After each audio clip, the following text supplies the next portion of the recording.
best in build quality. Why? Tingnan na natin sa loob. It's for you to find out. Tara!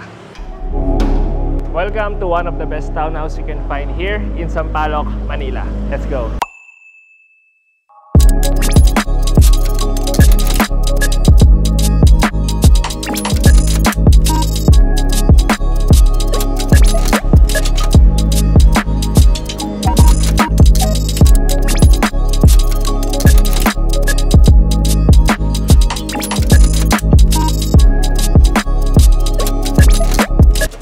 Ay, wait lang. Bago pala tayo pumasok, tingnan muna natin yung facade ng property.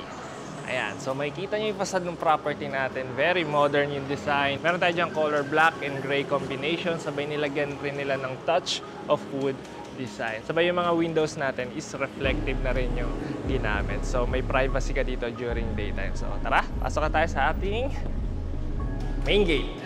Pagpasok mo from your main gate, you will be greeted by your one-car garage. Kung mapapansin niyo yung flooring natin, medyo elevated siya sa ating street level. Yung ceiling natin, meron PVC paneling. Sabay makikita nyo sobrang linis ng mga pader. Sobrang smooth, wala ka makikita ang alon-alon. Kung mapapansin mo rin yung pinaka-copper wire ng AC unit natin, napaka-linis rin ng pagkakaalagay. Sa likod natin is yung ating panel box. Very secured na rin yung pinaka-gate natin. Sabay dito, yung main door natin is made of steel. Sabay ito yung ating sliding window. Sabay, pasok na tayo sa ating main living space.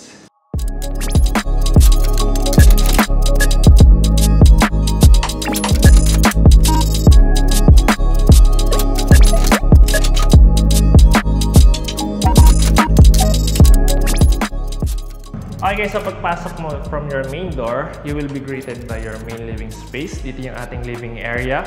Flooring natin is meron tayong marble grain design dito sa ating mga tiles. Sa ibabaw natin may false ceiling tayo and may PVC paneling tayo dito sa ating buong first floor. Dito yung inyong magiging media wall. Mas okay kung magiging wall-mounted na lang rin yung media wall ninyo. And malapad na rin yung pinaka-main living space ninyo. So, maski extra large na sectional sofa dito, wala tayong magiging problema. Sabay dito is meron na ring extra storage. Ayan. So, maganda rin dito sa mga past projects nila, nag-upgrade na rin sila ng mga window frame. Hindi na siya yung cheap tingnan na window frame. Ito na yung kulay puti. So, medyo high grade na rin. Sabay kung mapapansin nyo yung ating pinaka main door, sobrang dami na rin yung lock. 1, 2, 3. If I'm not mistaken, meron rin sa baba and meron rin sa ibabaw. Ayan. So, very secure yung ating main door. Alright. So, kung mapapansin nyo rin, meron tayong AC unit. Actually, hindi pa siya kasama dun sa ating pinaka-selling price. So, ang story nito is na-sold ko na dapat talaga to, pero yung client ko, which is kapitan ng barko, so na-delay yung uwi niya, so March pa yung uwi niya, so nakabitan niya na ng AC unit, pero ang nangyari is yung client ko is nalipat dun sa aming next project na pre-selling na mag-i-start this March 2024. So nag-reopen to, pero hindi pa talaga to natitirahan. So kung mapapansin nyo, meron tayong AC unit dito sa baba, pati doon sa dalawang master bedroom natin sa taas. Okay? So, tara, dito na tayo sa ating dining area and dun sa ating kitchen. Sabay ito yung staircase natin packet dun sa ating mga bedroom. So, ito yung nagsaseparate ng ating living area and yung ating dining areas. Okay, so dito yung ating dining area. Wala pa siyang mga bulbs, pero lalagyan mo yan. Depende pa rin sa'yo kung ano gusto mong lagay na bulbs dyan, kung ilang watts, para kung gaano kaliwanag rin dito sa ating dining area. Kasya dito ang 4 to 6 seater na dining table set. Meron tayo ditong one-wall kitchen layout. Premium na rin yung ginamit nila ditong mga cupboards and ating mga base cabinets. Kung makikita nyo, glossy na rin yung ginamit. So, combination siya ng cabinets and mga pull-out drawers para sa ating mga utensils. Okay, so dito meron na rin tayo ditong dual sink. Sabay may pull-out faucet na rin tayo dito, pero hindi ko siya mabalik. Ewan ko, nakita kong ganito. Pero ayusin naman yan. Sabay dito may lagayan rin ng sabon. Ayan, dishwashing liquid. Dual sink, sabay may marble grain design tayo dito sa ating cupboards. And PVC paneling rin dito sa ceiling natin. And may false ceiling. So on this side naman magbubutas para sa inyong cooktop. Dito sa ibabaw yung ating pinaka-range hood. Ayan, may provision na rin siya para sa ating range hood. And then dito, if ever maglalagay ka ng under cabinet lighting, may provision na rin, if ever. Okay, sabay dito yung ating spot para sa ating refrigerator. Alright, now next up, meron tayo ditong glass door with aluminum frame. So pagpasok mo dito, ito yung pinaka-laundry area ninyo and yung ating fire escape. Sabay covered yan kung mapapansin nyo dito. Medyo covered. Pero dito, may option ka rin if gusto mong coveran pa yung ibabaw para hindi na pumasok yung raindrops dito sa inyong laundry area. Iwas sira na rin sa inyong washing machine. Okay? Hawak. Okay. So dito naman, sige na, dyan ako. Okay, so dito naman is yung ating full toilet and bath. Okay, so dito yung shower area. Yung toilet natin and yung ating sink. Meron tayong wall-mounted sink and then may medicine box na tayo dito. Okay, so may libre na rin tayong Gillette razor. Alright, baka naman. So aluminum door rin yung ginamit natin dito sa ating pinto. Okay, may pagka 3D design rin pala to, yung ating tiles dito na ginamit. So by non-slip tiles para sa flooring natin. Okay, lever type. Pinaka-door handles natin. Okay, so okay na tayo sa ating bedrooms. Let's go! Dito sa second floor natin, meron pa tayong dalawang bedrooms. Dito yung ating master bedroom. Medyo master bedroom. Yes. Ito yung pinakamalaki, actually. Pinakamalaking bedroom. Ayan, you have this much space. PVC paneling sa ating ceiling. May false ceiling na rin tayo dito, napakaganda. And may modern ceiling lamp na rin tayo. May AC unit na rin pero hindi pa included sa selling price. Wala siyang balcony pero you have these 4 owning windows. Itong baba is fixed lang. Ito, nabubuksan. So ito yung reflective na window. Kung mapapansin nyo, hindi ganun ka-harsh yung pasok ng sunlight. Ayan, compared pag nakabukas. Alright. And sa napansin ko dito is napaka-smooth ng mga pader nila. Wala talagang, mas makinis pa sa mukha ko. So dito yung inyong magiging media wall, nandiyan yung mga provision ng cables natin. So may outlet rin kayo dito sa magkabilang gilid ng inyong bed. So ayan, flooring natin is wood tile-like design. Tiles lang siya pero may wood design siya. Okay? Ito yung ating almost floor-to-ceiling na built-in wardrobe. Premium na rin siya. Glossy finish. Ayan. Dami mo na rin malalagay. And may pull-out drawer sa baba. Okay. So, ito is a Jack and Jill type toilet and bath. Jack and Jill type meaning dalawa yung access.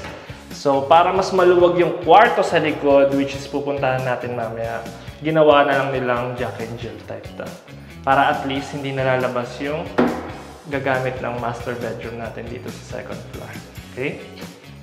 Dito sa gitna yung ating pinaka-toilet. Ito yung ating wall-mounted sink. Malapad na rin siya compared sa iba. May medicine cabinet na rin tayo dito. And wall-mounted sink and vanity cabinet. Okay? Aluminum na rin siya, so bulok resistant. Meron tayo ditong black shower fixture.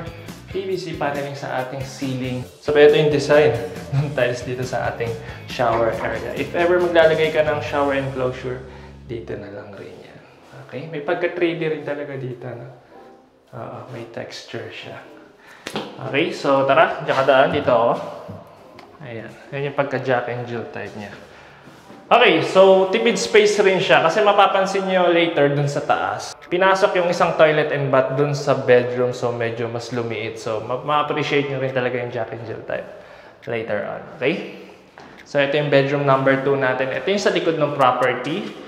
You have here your air well. So ba yung access natin sa ating fire escape. On this side is yung ating floor-to-ceiling na built-in wardrobe.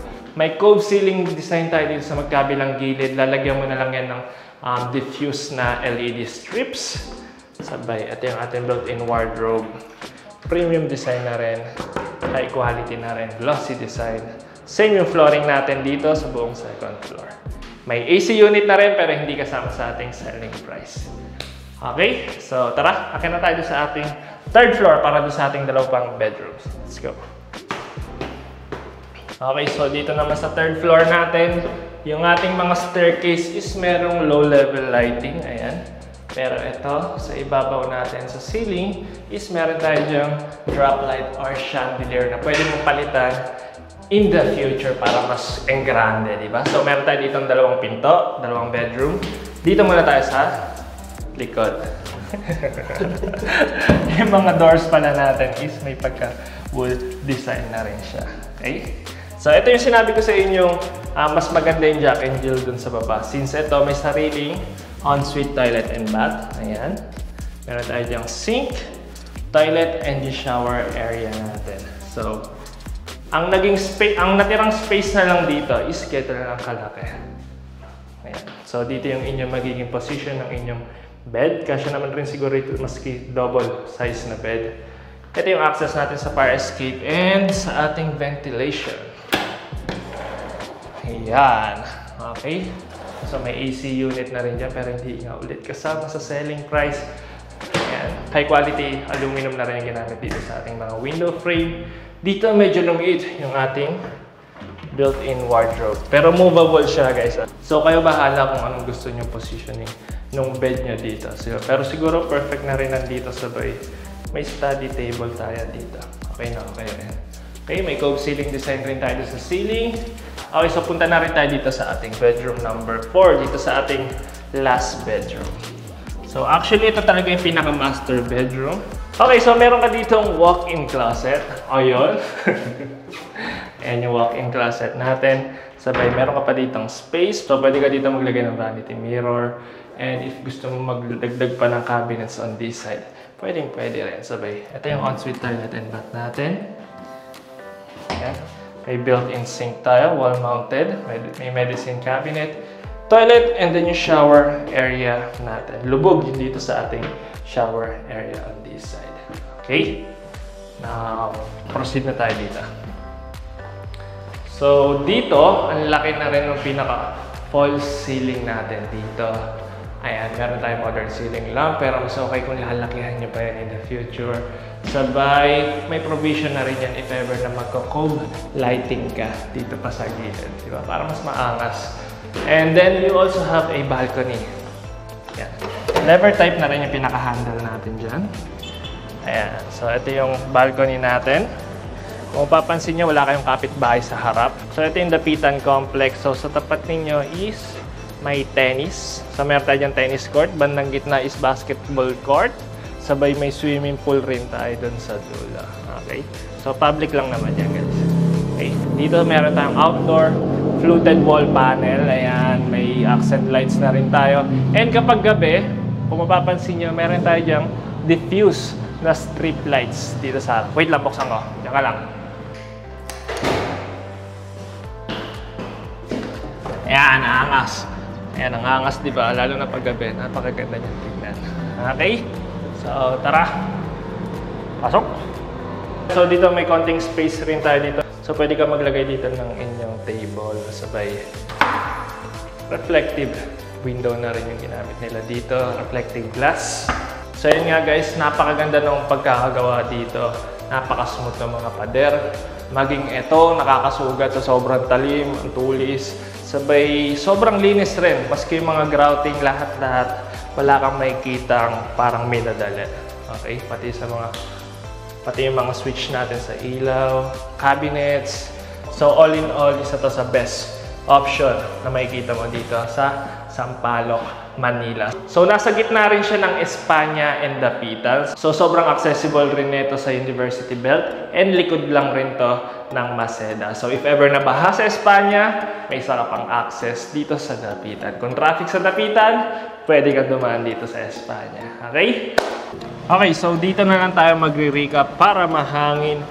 Okay, so meron tayo ditong 52 square meters of lot area, 157 square meters of floor area. Meron tayo 4 bedrooms, 1 car garage, and then 3 or 4 toilet and bath. Okay guys, so if interested kayo dito sa property na to, you can send us a message on our Facebook page at Right House TV, Sampaloc, Manila, or pwede nyo rin kami tawagan dito sa phone number namin. Ilalagay ko dyan. Ayan, so if nagustuhan nyo rin yung house tour video na to and gusto nyo pa makakita ng iba pang house tour dito sa Manila, don't forget to follow us on our social media accounts at Facebook, Instagram, and TikTok. at RightHouseTV_official. And also, huwag nyo rin kalimutan mag-subscribe and mag-like dito sa aming YouTube channel para hindi nyo rin mamimiss yung mga latest videos namin. Okay, so my name is Jello and that's it for today. See you on the next one. Bye-bye. Bye-bye!